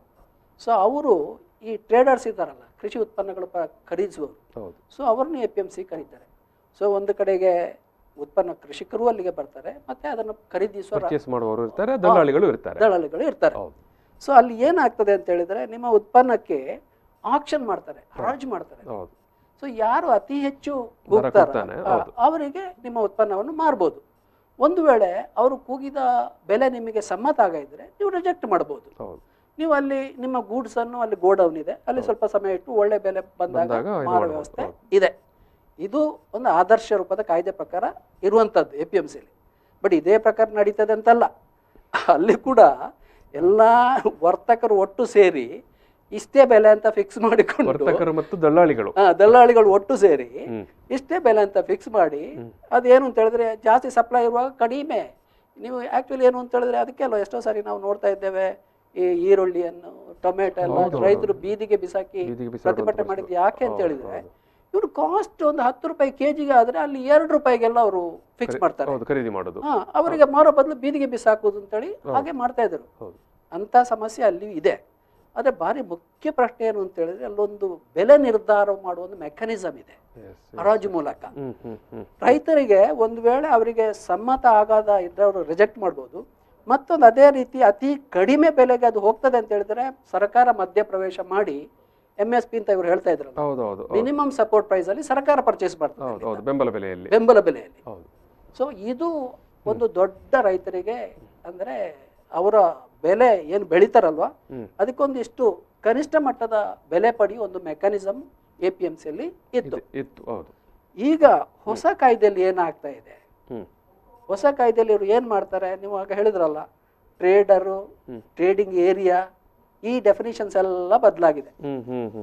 ವ್ಯಾಪಾರ ಪ್ರದೇಶ, ವರ್ತಕ, ವಿವಾದ ಇತ್ಯರ್ಥ, ಅದರಲ್ಲಿ ಈ ಮಾರುಕಟ್ಟೆ ಶುಲ್ಕ, ಸೊ ಅದೆಲ್ಲ ಬದಲಾಗಿದೆ. ಸೊ ಅಲ್ಲಿ ಈಗ ನಾವು APMC ಇರುವಾಗ ಅದು ಒಂದು ಜಿಲ್ಲೆಗೆ ಅಥವಾ ಒಂದು ತಾಲೂಕಿಗೆ ಆಪರೇಟ್ ಆಗ್ತದೆ, ಅದೆಲ್ಲ ಅದರ ಏರಿಯಾ ಮಾರ್ಕೆಟ್ ಏರಿಯಾ ಆಗ್ತದೆ. ಸೊ ನೀವು ಕಡ್ಡಾಯವಾಗಿ ಅಲ್ಲೇ ಕೊಂಡೋಗಿ ಹಾಕ್ಬೇಕು ಅಂತ ಏನಿಲ್ಲ. ಈಗ APMC ಇರುವಾಗಲೂ ಒಂದು 30% APMC ಮಾರಾಟ ಆದ್ರೆ 70% ಸರಕು ಹೊರಗೆ ಮಾರಾಟ ಆಗ್ತದೆ. ಆಗ್ತದೆ. ರೈತರಲ್ಲಿ ಯಾಕೆ ಹೋಗ್ತಾರೆ ಅಂತ ಹೇಳಿದ್ರೆ ಒಂದು ಮಿನಿಮಮ್ ಸಪೋರ್ಟ್ ಪ್ರೈಸ್ ಅಲ್ಲಿಗೆ ಸಿಗ್ತದೆ ಅಂತ. ಎಸ್ಪೆಷಲಿ ಒಂದು 22 ಉತ್ಪನ್ನಗಳಿಗೆ ಮಿನಿಮಮ್ ಸಪೋರ್ಟ್ ಪ್ರೈಸ್ ಇದೆ. ಅದರಲ್ಲಿ ಅಕ್ಕಿ, ರಾಗಿ, ಗೋಧಿ, ಜೋಳದ ಜೊತೆಗೆ ಬೇರೆ ಬೇರೆ ಎಣ್ಣೆ ಬೀಜಗಳು, ಸೀರಿಯಲ್ಸ್, ಪಲ್ಸಸ್, ಅದರ ಮೇಲೆ ರಾ ಕಾಟನ್, ರಾ ಜೂಟ್, ಸೊ ಇಂಥ ಒಂದು 22 ಕಮಾಡಿಟಿ ಮೇಲೆ ಸರ್ಕಾರ ಮಿನಿಮಮ್ ಪ್ರೈಸ್ ಫಿಕ್ಸ್ ಮಾಡ್ತದೆ. ಸೊ ಅದಲ್ಲೇ ಸಿಗ್ತದೆ ನಿಮಗೆ, ಇವರ ಕಡಿಮೆ ಆದರೆ. ಸೊ ರೈತರು ಅದಕ್ಕೋಸ್ಕರ ಅಲ್ಲಿಗೆ ಹೋಗ್ತಾರೆ. ಬಟ್ ಹೊಸ ಕಾಯ್ದೆ ಏನು ಹೇಳ್ತದೆ ಅಂತ ಹೇಳಿದ್ರೆ, ಮಾರ್ಕೆಟ್, ಕೃಷಿ ಉತ್ಪನ್ನದ ಮಾರ್ಕೆಟು APMC ಮಾರ್ಕೆಟ್ ಯಾರ್ಡ್ಗೆ ಸೀಮಿತ ಅಲ್ಲ, ಎಲ್ಲಿ ಕೂಡ ಮಾರಾಟ ಮಾಡಬಹುದು. ಅದು ರೈತನ ಹೊಲದಲ್ಲೂ ಮಾಡಬಹುದು, ಅಂದ್ರೆ ಗೇಟ್ ಅಂತ ಹೇಳ್ತಾರೆ, ಫಾರ್ಮ್ ಗೇಟ್ ಅಂತ ಹೇಳ್ತಾರೆ, ಹೊಲದಲ್ಲೂ ಮಾಡಬಹುದು, ಫ್ಯಾಕ್ಟ್ರಿಯಲ್ಲೂ ಮಾಡಬಹುದು, ಎಲ್ಲಿ ಕೂಡ ಮಾಡಬಹುದು. ಸೊ ಅದಕ್ಕೆ ಅಂದ್ರೆ ಈಗ ರೈತರಿಗೆ ಎಲ್ಲಿ ಕೂಡ ಮಾರುವ ಸ್ವಾತಂತ್ರ್ಯ ಇದೆ ಅಂತ ಹೇಳ್ತಾರೆ ಅವರು. ಅದನ್ನೇ ಹೇಳ್ತಾ ಇರೋದು. ಅದು ಈಗ ಇದರಿಂದ ಬಂದದಲ್ಲ, ಈಗಲೂ 75-70% ಮಾರ್ಕು ಈಗಲೂ ಮಾಡ್ತಾ ಇದ್ದಾರೆ. ಅದು ಇದಕ್ಕೋಸ್ಕರ ಹೊಸ ಕಾಯ್ದೆ ಅಗತ್ಯ ಏನಿರ್ಲಿಲ್ಲ. ಈಗಲೂ ಎಲ್ಲರೂ APMC ಮಾರೋದಿಲ್ಲ, ಹೊರಗೆ ಮಾಡ್ತಾರೆ. ಇದು ಒಂದು. ಎರಡನೇದು ಬೆಲೆ ಆಯ್ತಪ್ಪ, ಅವರಿಗೆ ಎಲ್ಲಿ ಬೇಕಾದ್ರೆ ಮಾರುವ ಒಂದು ಅವಕಾಶ ಇದೆ. ಆದರೆ ಬೆಲೆ ನಿಗದಿ ಹೇಗೆ ಮಾಡ್ತೀರಪ್ಪ ಹೊಸ ಕಾಯ್ದೆಯಲ್ಲಿ? ಅದಕ್ಕೆ ಮೆಕ್ಯಾನಿಸಮ್ ಇಲ್ಲ. ಈಗ APMC ಕಾಯ್ದೆ ಇರುವಾಗ ಏನಿತ್ತು ಅಂತ ಹೇಳಿದ್ರೆ, ಹರಾಜು ಕೂಗಿ ಯಾರು ಹೈಯೆಸ್ಟ್ ಬಿಡ್ಡಿಂಗ್ ಇದೆ ಅದಕ್ಕೆ ಹೋಗ್ತಿತ್ತು ಅಂತ ಹೇಳಿದ್ರೆ, ನಿಮ್ಮ ಉತ್ಪನ್ನಕ್ಕೊಂದು ಬೆಲೆ ನಿಗದಿ ಆಗುವ ಒಂದು ವ್ಯವಸ್ಥೆ ಪಾರದರ್ಶಕವಾಗಿ ನಡೀತದಲ್ಲಿ. ಬಟ್ ಇಲ್ಲಿ ಹೊಸ ಕಾಯ್ದೆಯಲ್ಲಿ ಬೆಲೆ ನಿಗದಿಯ ಮೆಕ್ಯಾನಿಸಮೇ ಇಲ್ಲ. ಈಗ ಏನಾಗ್ತದೆ ಅಂತ ಹೇಳಿದ್ರೆ, ಇವತ್ತು ಇವ್ರು ಹೇಳ್ಬಹುದು ಅಲ್ಲಿ APMC ಎಲ್ಲ ಟ್ರೇಡರ್ಸ್ ಎಲ್ಲ ಹೊರಗೆ ಬಂದು ಪರ್ಚೇಸ್ ಮಾಡಬಹುದು. ಬಟ್ ಅವ್ರು APMC ಒಳಗೆ ಒಟ್ಟು ಸೇರಿ ಆಕ್ಟ್ ಮಾಡಿದವರು ಹೊರಗೆ ಬಿಡ್ತಾರ ಅವರು. ಮತ್ತೆ ಹೊರಗೆ ನಿಮಗೆ ಏನ್ ಗೊತ್ತಾ, ಅವರಿಗೆ APMC ಅನ್ನು ರೆಗ್ಯುಲೇಟ್ ಮಾಡೋ ಒಂದು APMC ಕಾಯ್ದೆ ಇದೆ. ಇಲ್ಲಿ ಇವರನ್ನು ರೆಗ್ಯುಲೇಟ್ ಮಾಡೋ ಕಾಯ್ದೆ ಏನಿಲ್ಲ ಇವರಿಗೆ. ಹಾಗಾಗಿ ಏನಾಗ್ತದೆ ಅಂತ ಹೇಳಿದ್ರೆ, ಆರಂಭದಲ್ಲಿ ಇವ್ರಿಗೆ ಏನೋ ಬಾರಿ ದೊಡ್ಡ ಇದಾಗ್ಬಹುದು, ಖುಷಿ ಆಗ್ಬಹುದು, ಎಲ್ಲಿ ಕೂಡ ಮಾರಬಹುದು ಅಂತೇಳಿ, ಎಲ್ಲಿ ಹೋದ್ರು ಮಾರಬಹುದು. ಬಾಗಿಲಿಗೆ ಬರ್ತಾರೆ. ಕಾಲಕ್ರಮೇಣ ಏನಾಗ್ತದೆ ಅಂತ ಹೇಳಿದ್ರೆ, ಇದು ಬಿಡಿ, ಈಗ ನಮ್ಮಲ್ಲಿ ಈಗಾಗಲೇ ಹೌದು ಸರ್. ಈಗ ನಾವು ಈಗ 2ನೇ ಕಾಯ್ದೆ ವಿಚಾರಕ್ಕೆ ಬರುವಾಗ ನೀವು ಏನು ಅಲ್ಲ ತರ್ನಾತರ ಇದರಲ್ಲಿ ಅಂದ್ರೆ ಆಕ್ಚುಲಿ ಮತ್ತೊಂದು ವೆರಿ ಇಂಪಾರ್ಟೆಂಟ್ ಪಾಯಿಂಟ್ ಏನಿದೆ ಅಂತ ಹೇಳಿದ್ರೆ, ಒಂದು ಇವ್ರು ಎಲ್ಲಿ ಮಾರಬಹುದು, ಎರಡನೇದು ನಾನು ಹೇಳಿದಲ್ಲ, ಒಂದು ಅದೇ ಹರಾಜು ಮಿನಿಮಮ್ ಸಪೋರ್ಟ್ ಪ್ರೈಸ್ಗೆ ಸೇಲ್ ಮಾಡ್ಬೋದು. ಮೂರನೇದು ವೆರಿ ಇಂಪಾರ್ಟೆಂಟ್ ಏನು ಅಂತ ಹೇಳಿದ್ರೆ, ಅಲ್ಲಿ APMC ಮಾರುವಾಗ ನಿಮಗೆ ಒಂದು ಮಾರ್ಕೆಟ್ ಫೀ ಅಂತ ಚಾರ್ಜ್ ಮಾಡ್ತಾರೆ ಈ ಮಾರಾಟಗಾರರ ಮೇಲೆ, ವರ್ತಕರ ಮೇಲೆ. ಅದು ಈಗ ಪಂಜಾಬ್ ಅಥವಾ ಹರಿಯಾಣ ಅಂತ ರಾಜ್ಯಗಳಲ್ಲಿ 8.5% ಇರ್ತದೆ. ಅದು ಅದರಿಂದ ಪಂಜಾಬ್ ಒಂದು ರಾಜ್ಯದ ಆದಾಯದಲ್ಲಿ ಒಂದು 5,000 ಕೋಟಿ ಅದರಿಂದಲೇ ಬರ್ತದೆ ಅಂತ ಅವರಿಗೆ. ಹಾಗಾಗ್ತಾ ಇತ್ತಲ್ಲ. ಸೊ ಯಾಕೆ ಅಲ್ಲಿ ಜಾಸ್ತಿ ಪ್ರತಿಭಟನೆ ಬರ್ತದೆ ಅಂತ ಹೇಳಿ, ಎಲ್ಲೆಲ್ಲಿ ಕೃಷಿ ಪ್ರಧಾನ ಅರ್ಥ ವ್ಯವಸ್ಥೆಗಳು ಇದೆಯೋ ಅಲ್ಲಿ ಜಾಸ್ತಿ ಪ್ರತಿಭಟನೆ ಯಾಕೆ ಬರ್ತಾ ಇದೆ ಅಂತ ಹೇಳಿದ್ರೆ, ಈಗ GST ಕತೆ ನಾವು ನೋಡಿದ್ದೇವೆ. ಇವ್ರಿಗೆ ಇದೆಲ್ಲ ಸ್ವಲ್ಪ ಆದಾಯದ ಮೂಲಗಳು, ಅದು ಹೋಗ್ತದೆ ಅಂತ ಹೇಳಿದಕ್ಕೊಂದು ಪ್ರತಿಭಟನೆ ಅದು ಬರ್ತಾ ಇದೆ. ಬಟ್ ಅದರಿಂದಲೂ ಭಾರಿ ಮುಖ್ಯ ಏನು ಅಂತ ಹೇಳಿದ್ರೆ, ನೀವು APMC ಯಾರ್ಡಲ್ಲಿ ಮಾರುವಾಗ ನಿಮ್ಗೆ 8.5% ಟ್ಯಾಕ್ಸ್ ಇದೆ, ಬಟ್ ಹೊರಗೆ ಮಾರುವಾಗ ಆ ಟ್ಯಾಕ್ಸ್ ಇಲ್ಲ ಈ ಕಾಯ್ದೆ ಪ್ರಕಾರ. ಆಗ ಏನಾಗ್ತದೆ ಅಂತ ಹೇಳಿದ್ರೆ, ಈಗ ನೀವೇನು ರೈತರನ್ನು ಸುಮ್ಮನೆ ಈ ಕಡೆಗೆ ಅಟ್ರಾಕ್ಟ್ ಮಾಡ್ತೀರಿ ನೀವು. ಅಂದ್ರೆ ಇವ್ರೇನೀಗ ಹೊಸತಾಗಿ 8.5% ಅಲ್ಲಿ ಕೊಡುದಿದಲ್ಲ, ಈ ವರ್ತಕರು ಏನ್ ಮಾಡ್ಬೋದು ಅದನ್ನ ಇವರಿಗೆ ಕೊಡ್ಬೋದು ಸದ್ಯಕ್ಕೆ. ಒಮ್ಮೆ ಇವರೆಲ್ಲ ಈ ಕಡೆ ಬಂದ ನಂತರ APMC ಮುಚ್ಚಿ ಹೋಗ್ತದೆ. APMC ಮುಚ್ಚಿದ ನಂತರ ಇವರ ನಿಜ ಗುಣ ತೋರಿಸ್ತಾರೆ. ಈಗ ನಾವು ನೋಡಿದೇವಲ್ಲ, ಎಷ್ಟು ಇಂಡಸ್ಟ್ರಿಯಲಿಸ್ಟ್ ಏನ್ ಮಾಡಿದೆ. ಈಗ ಜಿಯೋ ಇದರದ್ದೇ ಕತೆ ಕೇಳಿ, 3 ತಿಂಗಳು ಫ್ರೀ ಕೊಟ್ರು, ಮತ್ತೆ 3 ತಿಂಗಳು ಫ್ರೀ ಕೊಟ್ರು, ತಂದು ಈಗ ಹೇಗಾಗಿದೆ ರೇಟು. BSNL ಮುಳುಗಿ ಹೋಯ್ತು. ಸಣ್ಣ ಹೋಲ್ಸೇಲರ್ಸ್, ಚಿಲ್ಲರ್ ವ್ಯಾಪಾರಿಗೆ ಯಾರೂ ಖರೀದಿ ಮಾಡ್ಬೋದು. ಬಟ್ ಗ್ರಾಜುವಲಿ ಏನಾಗ್ತದೆ ಅಂತ ಹೇಳಿದ್ರೆ, ನಮ್ಮಲ್ಲಿ ಈಗಾಗಲೇ ದೊಡ್ಡ ಮಟ್ಟಿಗೆ ಕಾರ್ಪೊರೇಟ್ಗಳು ಎಂಟ್ರಿ ಆಗಿದ್ದಾರೆ ಈಗಾಗಲೇ. ಈಗ ನಮ್ಮಲ್ಲಿ ಒಂದು ಯಾಕೆ ರೈತರ ಗುಮಾನಿ ಮತ್ತೆ ಎಲ್ಲರ ಗುಮಾನಿ ಏನು ಅಂತ ಹೇಳಿದ್ರೆ, ಅದಾನಿ ಮತ್ತೆ ಅಂಬಾನಿ, ಇವರು ಇಬ್ಬರು ಕೂಡ ದೊಡ್ಡ ಮಟ್ಟಿಗೆ ಕೃಷಿ ಉತ್ಪನ್ನಗಳ ಮಾರ್ಕೆಟ್ಗೆ ಇಳಿದಿದ್ದಾರೆ. ಅಂದ್ರೆ ಈ ಜಿಯೋ ನಮ್ಮ ಅಮೆಜಾನ್ ತರ ಆನ್ಲೈನ್ ಟ್ರೇಡಿಂಗ್ ಆಕ್ಟಿವಿಟೀಸ್ಗೆ ಬರ್ತಾ ಇದ್ದಾರೆ. ಸೊ ಹಾಗಾಗಿ ಇವರು ಬಿಡಿ, ಈಗಾಗಲೇ ಸಾಕಷ್ಟು ಕಂಪನಿಗಳು ಕಾರ್ಪೊರೇಟ್ ಕೆಲಸ ಮಾಡ್ತಾರೆ. ಈಗ ನಾವು ಚರ್ಚೆಯ ಆಲ್ಮೋಸ್ಟ್ ಮುಗಿಸುವ ಹಂತದಲ್ಲಿದ್ದೇವೆ. ಹೌದೌದೌದು. ಈಗ ಇದು 2ನೇ ಬಿಲ್ ಇದೆ ಅಲ್ವಾ, ಅದರ ಬಗ್ಗೆ ಒಂದು ಸಂಕ್ಷಿಪ್ತವಾಗಿ 1 ನಿಮಿಷ ನಿಮ್ಮ ಒಂದು analysis. Contract farming, contract farming ಗೆ ಅವಕಾಶವನ್ನು APMC ಆಕ್ಟ್ ಅಲ್ಲಿ ಕೂಡ ಇತ್ತು. ಸೊ ಅದರ ಪ್ರಕಾರ ನೀವು ನಂಬ್ತಿರಲ್ಲ, ಕರ್ನಾಟಕದಲ್ಲಿ ಒಂದು 10-20 ಕಂಪನಿಗಳು ಈಗಾಗಲೇ ಕಾಂಟ್ರಾಕ್ಟ್ ಫಾರ್ಮಿಂಗ್ ಮಾಡ್ತಾ ಇವೆ. ಸೊ ನಿಮಗೆ ಎಲ್ಲ ಕಡೆ ಈಗ global green company limited, unicorn agrotech limited, inter garden India private limited, Vishal natural, ಇದು ಕೆಲವು ಉದಾಹರಣೆ. ಇಂಡಿಯಾ ಮಟ್ಟದಲ್ಲಿ ದೊಡ್ಡ ದೊಡ್ಡ ಕಾರ್ಗಿಲ್ ಇಂಡಿಯಾ ಲಿಮಿಟೆಡ್ ಕೇಳಿದಿರಲ್ಲ, ಎಸ್ಕಾರ್ಟ್ಸ್ ಮೆಷಿನರಿ ಅಂದ್ರೆ ಯಾವೆಲ್ಲ company, Himalaya drugs private limited, Hindustan Unilever limited, ITC, ಇವ್ರು ನೀವು ಕೆಲವು ಹೆಸರುಗಳು ಇಂಥದ್ದು 10-30 ಕಂಪನಿಗಳು ಈಗಾಗಲೇ ಕಾಂಟ್ರಾಕ್ಟ್ ಫಾರ್ಮಿಂಗ್ ಅಲ್ಲಿ ಮಾಡ್ತಾ ಇದ್ದಾರೆ. ಇದು ಯಾವ್ದರ APMC ಆಕ್ಟ್ ಅಲ್ಲಿ ಅದಕ್ಕೆ ಅವಕಾಶಗಳು ಇವೆ.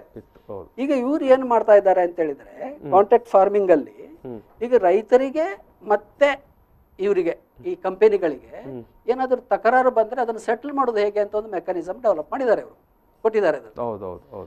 ತಕರಾರು ಬರೋದು ಯಾಕೆ ಅಂತ ಹೇಳಿದ್ರೆ, ಈಗ ಅವರಿಗೆ ಕಾಂಟ್ರಾಕ್ಟ್ ಫಾರ್ಮಿಂಗ್ ಅಲ್ಲಿ ಏನಾಗ್ತದೆ ಅಂತ ಹೇಳಿದ್ರೆ, ಕಂಪನಿ ಅವರಿಗೆ ಬೀಜ ಕೊಡ್ತದೆ, ಗೊಬ್ಬರ ಕೊಡ್ತದೆ, ಎಲ್ಲ ಕೊಡ್ತಾ ಇದೆ. ಇವರ ಕೆಲಸ ರೈತರದ್ದು, ಭೂಮಿ ಅವ್ರದ್ದು, ಶ್ರಮ ಅವ್ರದ್ದು, ನೀರಾವರಿ ಅವ್ರದ್ದು, ಪುನಃ ಅವರಿಗೆ ಕೊಡ್ಬೇಕು. ಅವರಿಗೆ ಎಷ್ಟು ಬೆಲೆಗೆ ಮಾರ್ತಾರೆ ಅಂತೇಳಿ ಒಂದು ಮೊದಲೇ ಒಪ್ಪಂದ ಆಗಿರ್ತದೆ. ಸೊ ಆ ಒಪ್ಪಂದ ಆಗುವಾಗ ಒಂದು ಸ್ಟ್ಯಾಂಡರ್ಡ್ ಕೂಡ ಫಿಕ್ಸ್ ಆಗಿರ್ತದೆ. ನೀವು ಬೆಳೆದ ಟೊಮೆಟೊ ಅಥವಾ ಆಲೂಗೆಡ್ಡೆ ಅಥವಾ ಮೆಣಸು ಇಂಥ ಸೈಜ್ ಸ್ಟ್ಯಾಂಡರ್ಡ್ ಸೈಜ್ ಅಲ್ಲಿ ಇರಬೇಕು. ಸೊ ಒಂದು ವೇಳೆ ಆ ಸ್ಟ್ಯಾಂಡರ್ಡ್ ಸೈಜ್ ಇಲ್ಲದಿದ್ರೆ ಅದನ್ನು ತಿರಸ್ಕರಿಸೋ ರೈಟು ಕಂಪನಿಗೆ ಇದೆ. ಆಗ ತಕರಾರು ಬರ್ತದೆ. ತಕರಾರು ಬಂದ್ರೆ ಇವ ಎಲ್ಲಿ ಹೋಗ್ಬೇಕು ರೈತ? ಒಂದು ಪ್ರಶ್ನೆ ನೋಡು, ಒಬ್ಬ ಕೆಲವು ದೇಶಗಳ GDP ಈಕ್ವಲ್ ಆದ ಮಲ್ಟಿನ್ಯಾಷನಲ್ ಕಂಪನಿ ಕಾಂಟ್ರಾಕ್ಟ್ ಫಾರ್ಮಿಂಗ್ ಮಾಡ್ತದೆ. ಕೆಲವು ದೇಶಗಳ GDPಗೆ ಈಕ್ವಲೆಂಟ್ ಅವನ ಬಂಡವಾಳ ಇರ್ತದೆ. ಅವನೊಬ್ಬ 2 ಎಕರೆ ಇದ್ದೊಬ್ಬ ಬಡ ರೈತ ಅವನೊಟ್ಟಿಗೆ ಒಪ್ಪಂದ ಮಾಡಿಕೊಳ್ತಾರೆ. ಈಗ ಒಪ್ಪಂದ ಮಾಡುವಾಗ ತಕರಾರು ಬರ್ತದೆ. ತಕರಾರು ಬಂದ್ರೆ ಇವು ಎಲ್ಲಿ ಹೋಗ್ಬೇಕು? ತಹಸೀಲ್ದಾರಿಗೆ ಕಂಪ್ಲೇಂಟ್ ಕೊಡ್ಬೇಕು. ತಹಸೀಲ್ದಾರರು ಯಾರ್ದೋ ಬ್ಯೂರೋಕ್ರಸಿ ಗವರ್ಮೆಂಟ್ ಎಂಪ್ಲಾಯೀಸ್ ಅನ್ನು ಸೇರಿಸಿಕೊಂಡು ಅದರಲ್ಲಿ ಕಂಪನಿ ರೆಪ್ರೆಸೆಂಟೇಟಿವ್ ಇರ್ತಾರೆ, ರೈತರ ರೆಪ್ರೆಸೆಂಟೇಟಿವ್ ಇರ್ತಾರೆ. ಅವರು ತಕರಾರು ಬಗ್ಗೆ ಚರ್ಚೆ ಮಾಡಿ ಪರಿಹಾರ ಮಾಡ್ಲಿಕ್ಕೆ ಹೇಳ್ತಾರೆ. ಅದನ್ನು 30 ದಿನ ಒಳಗೆ ಸೆಟಲ್ ಮಾಡಬೇಕು. ಅದು ಪರಿಹಾರ ಆಗಿದ್ರೆ ಮತ್ತೆ 2ನೇ ಬಾರಿ ಒಂದು ರಿವ್ಯೂ ಹಾಕ್ಬೋದು. ಅದು 30 ದಿನ ಒಳಗೆ ಸೆಟಲ್ ಆಗಬೇಕು. ಅದರಲ್ಲೂ ಪರಿಹಾರ ಆಗಿದ್ರೆ ಅವ DC ಲೆವೆಲ್ಗೆ ಜಿಲ್ಲಾ ಮಟ್ಟಕ್ಕೆ ಕಂಪ್ಲೇಂಟ್ ಮಾಡ್ಬೋದು. ಅದು 30 ದಿನ, ಅಂದ್ರೆ ಒಟ್ಟು ಸೇರಿದ್ರೆ 90-100 ದಿನ ಆಯ್ತು. ಈ 100 ದಿನದಲ್ಲಿ ಇವ ಏನ್ ಮಾಡ್ಬೇಕು? 2 ಎಕರೆ ಭೂಮಿ ಇದ್ದವ, ಅವ ಏನೋ ಒಂದು ಈ ಪೆರಿಷೇಬಲ್ ಆಕ್ಟಿವ್ ಬೆಳೆ ಆಲೂಗಡ್ಡೆ ಏನೋ ಬೆಳೆದಿದ್ದಾನೆ, ಅವ ಸೀದಾ ಹೋಗಿ ನೇಣು ಹಾಕೊಳ್ಬೇಕು ಅಲ್ವಾ? ಅದು ಬಿಟ್ಟು ಏನಾದ್ರೂ ಗತಿ ಇದೆ ಅಂತ ಒಂದು ಮಲ್ಟಿನ್ಯಾಷನಲ್ ಕಂಪನಿ ಎದುರು ಒಬ್ಬ ಬಡ ರೈತ ಹೋರಾಟ ಮಾಡಿದಾಗ ನೀವು ಗುಜರಾತ್ ಅಲ್ಲಿ ಒಂದು ಕೇಸ್ ಕೇಳಿಲ್ಲ? ಆಲೂಗಡ್ಡೆ ಅದು ಪೆಪ್ಸಿ ಯಾವ್ದೋ ಒಂದು ಕಂಪನಿ ಜೊತೆಗೆ ಒಪ್ಪಂದ ಮಾಡಿ 1.5 ಕೋಟಿ ಕಾಂಪನ್ಸೇಷನ್ ಕೊಡಿ ಕೇಳಿದ್ರು. ಅದೇ ಉಚ್ಚಿಲ್ ಅವರೇ, ಕೊನೆಯದಾಗಿ 1 ನಿಮಿಷದ ನಿಮ್ಮ ಕಮೆಂಟ್ ಈ 2 ಈಗ ಪಾಸಾದ ಮಸೂದೆ ಬಗ್ಗೆ. ರೈತ ಸಂಘ, ನಿಮ್ಮ ಪ್ರಾಂತ ರೈತ ಸಂಘ ಏನು ಹೇಳುತ್ತೆ ಅಂತ ಹೇಳಿ ಕೇವಲ 1 ನಿಮಿಷದಲ್ಲಿ ಹೇಳಿ. ಕರ್ನಾಟಕ ಪ್ರಾಂತ ರೈತ ಸಂಘ ಒಂದೇ ಅಲ್ಲ, ದೇಶದಲ್ಲಿ 200ಕ್ಕೂ ಮೀರಿದ ರೈತ ಸಂಘಟನೆಗಳು ದೇಶದಲ್ಲಿ ಒಂದು ಅಖಿಲ ಭಾರತ ರೈತ ಸಂಘರ್ಷ ಸಮನ್ವಯ ಸಮಿತಿ ಅಂತ ಮಾಡಿಕೊಂಡು ರೈತ ವಿರೋಧಿಯಾದಂಥ ಕಾನೂನುಗಳ ವಿರುದ್ಧವಾಗಿ ಹೋರಾಟ ಮಾಡ್ತಾ ಇದೆ. ಬಹಳ ಕಾಲ ಆಯಿತು. ಕರ್ನಾಟಕ ಪ್ರಾಂತ ರೈತ ಸಂಘ ಅಖಿಲ ಭಾರತ ಕಿಸಾನ್ ಸಭಾ 1936ರಲ್ಲಿ ಪ್ರಾರಂಭ ಆದರೆ ಒಂದು ಘಟಕ. ಆದರೆ ಈ ಒಂದು ಹೋರಾಟ ರೈತ ಸಂಘರ್ಷ ಸಮಿತಿ ಇಡೀ ಭಾರತ ಮಟ್ಟದಲ್ಲಿ ಮಾಡ್ತಾ ಇದೆ. ಅದರ ಒಂದು ಭಾಗವನ್ನು ನಾವು ನಿನ್ನ ಲೋಕಸಭಾ ಅಧಿವೇಶನ, ರಾಜ್ಯಸಭಾ ಅಧಿವೇಶನ ನಡೀತಾ ಇರುವಾಗ ನೋಡಿದೆವು. ಇವತ್ತು ಕೂಡ ಅದು ಮುಂದುವರಿದಿದೆ, ಇವತ್ತು ನಾಳೆಗೂ ಅದು ಮುಂದುವರಿತಾ ಇದೆ.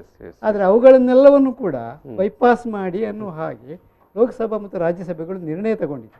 ಆದ್ದರಿಂದ ಇಲ್ಲಿಗೆ ಅದು ಸೀಮಿತ ಆಗುವುದಿಲ್ಲ. ಇದು ರೈತರಿಗೆ ನಿಜವಾಗಿ ಕೂಡ ಅವರಿಗೆ ಇದು ನೇಣು, ತಯಾರಾದಂಥ ನೇಣು ಅಂತಲೇ ಪರಿಭಾವಿಸಬೇಕಾಗಿದೆ. ತಕ್ಷಣ ಏನು ಈಗ ಇದು ಯಾಕೆ ಹೇಳ್ತಾನೆ ಅಂತ ಹೇಳಿದ್ರೆ, ಈಗ ಪ್ರಧಾನಿ ಅವರು ಏನ್ ಹೇಳ್ತಾ ಇದ್ದಾರೆ ಅಂತ ಹೇಳಿದ್ರೆ, MSP ಅಂದ್ರೆ ಮಿನಿಮಮ್ ಸಪೋರ್ಟ್ ಪ್ರೈಸ್ಗೆ ತೊಂದರೆ ಆಗುದಿಲ್ಲ, ಬೆಂಬಲ ಬೆಲೆ ಇರ್ತದೆ ಅಂತ ಹೇಳಿ. ಬೆಂಬಲ ಬೆಲೆ ಎಲ್ಲಿವರೆಗೆ ಇರ್ತದೆ ಅಂತ ಹೇಳಿದ್ರೆ APMC ಇರುವವರೆಗೆ ಇರುತ್ತದೆ. APMC ಕಿತ್ತುಕೊಂಡು ಹೋದ್ರೆ ನಿಮ್ ಬೆಂಬಲ ಬೆಲೆ ಎಲ್ಲಿ ಸಿಗ್ತದೆ? ನೀವು ಹೇಳಿದ್ರೆ ಈ ಕಾಯ್ದೆ, ಯಾಕಂದ್ರೆ ಕೃಷಿ ಉತ್ಪನ್ನ ಮಾರಾಟ ಮತ್ತು ವಾಣಿಜ್ಯ ಮಸೂದೆ ಅದು ಮೂಲ ಅದರ ಆಶಯವೇ APMC ಅನ್ನು ಕಿತ್ತುಕೊಳ್ಳುವುದು, ಬೈಪಾಸ್.